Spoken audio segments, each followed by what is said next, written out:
জিম্বাবুয়ের বিপক্ষে প্রথম ৩ টি-টোয়েন্টির জন্য ১৫ সদস্যের বাংলাদেশ দল ঘোষণা করেছে বিসিবি, যেখানে নতুন ওপেনার তানজিদ হাসান তামিম, ১৮ মাস পর দলে ফিরেছেন মোহাম্মদ সাইফুদ্দিন, আফিফ হোসেন এবং পারভেজ হোসেন ইমনও জায়গা করে নিয়েছেন টি-টোয়েন্টি স্কোয়াডে।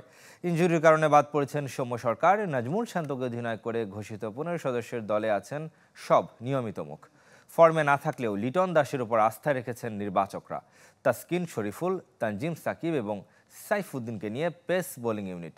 শেখ মেহেদী, রিশাদ হোসেনদের সঙ্গে স্পিন ডিপার্টমেন্টে জায়গা করে নিয়েছেন তানভীর ইসলাম। স্পিনে আমরা বৈচিত্র্য রাখার চেষ্টা করছি, right arm off spinner, left arm spinner এবং লেগ স্পিনার। তার সঙ্গে ৪ জন সিম বোলার রয়েছে।